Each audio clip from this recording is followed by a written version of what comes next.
بسم اللہ الرحمن الرحیم۔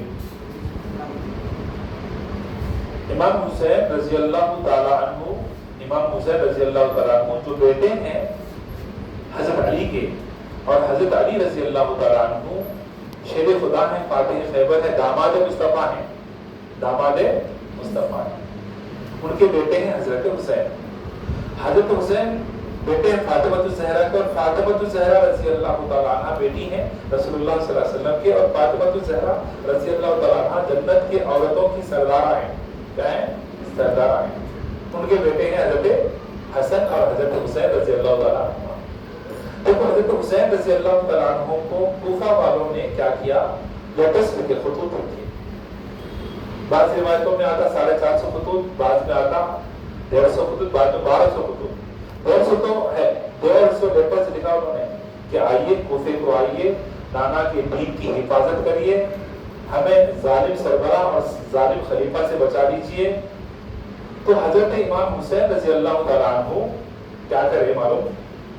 اپنے چچیرے بھائی حضرت مسلم بن عقیل رضی اللہ تعالیٰ عنہ کو کوفہ بھیجے، جا کے دیکھ بیٹا وہاں کے حالات معلوم کر۔ وہ لوگوں نے لیٹر لکھا ہے، مگر میری تسلی کے لیے، میری تشفی کے لیے، میری سیٹسفیکشن کے لیے جا کے معلوم کر لو تم کہ حالات اچھے ہیں نہیں ہیں۔ تو حضرت مسلم بن عقیل رضی اللہ تعالیٰ عنہ کوفہ کو گئے، اور کوفہ کو جا کر کے لوگوں کو اپروچ ہوئے کہ دیکھو آپ لوگوں نے میرے بھائی کو بلائے ہاتھ پہ ہاتھ رکھ کے بیعت کرنے کے لیے، اپنا خلیفہ بنانے کے لیے، اپنا امیر بنانے کے لیے، کیا بنانے کے لیے؟ امیر بنانے کے لیے۔ تو ہم بلائے، بالکل بلائے۔ تو حضرت مسلم بن عقیل رضی اللہ تعالیٰ عنہ کی ان لوگوں نے کیا کیا؟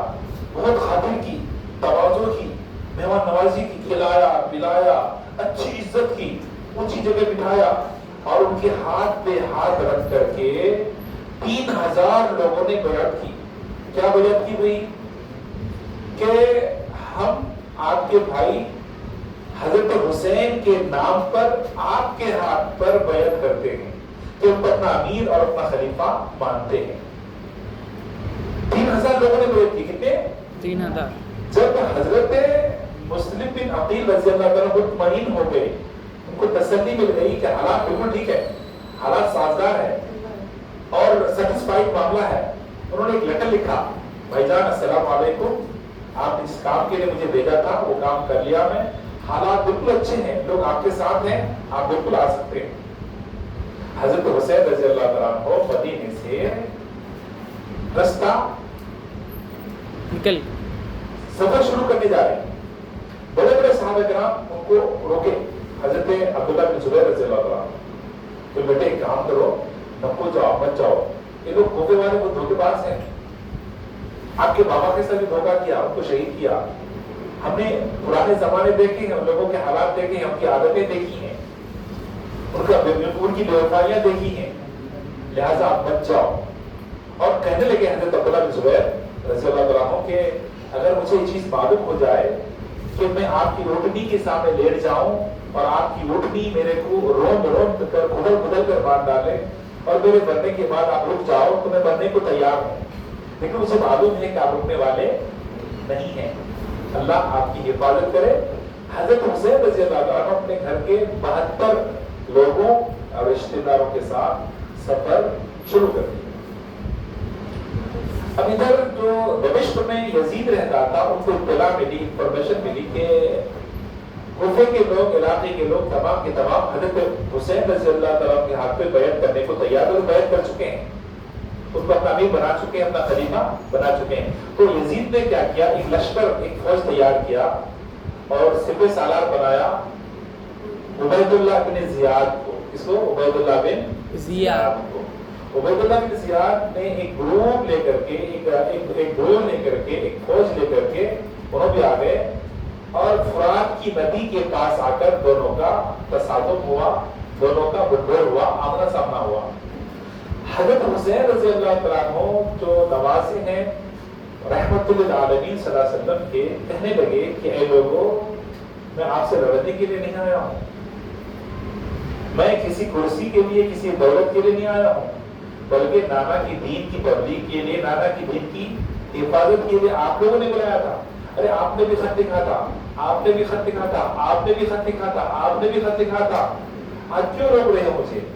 ایک کام کرو، میں لڑنا نہیں چاہتا، میری 3 خواہش ہے، وہ یہ ہے کہ ڈائریکٹلی مجھے یزید سے ملنے دو، ان لوگوں نے منع کر دیا۔ ایک کام کرو، مجھے وطن واپس جانے دو، منع کر دیا۔ ایک کام کرو، کسی مسلم کنٹری کی طرف مجھے جانے دو، یہ بھی منع کر دیا۔ 3 چیزیں ان لوگ کا، واپس جانا چاہتا ہوں، یزید سے ڈائریکٹلی ملنا چاہتا ہوں، یا کسی مسلم ملک کی طرف چلے جانا چاہتا ہوں۔ تینوں ان کے پرستاؤ کو، پرپوزل کو انہوں نے کیا کیا؟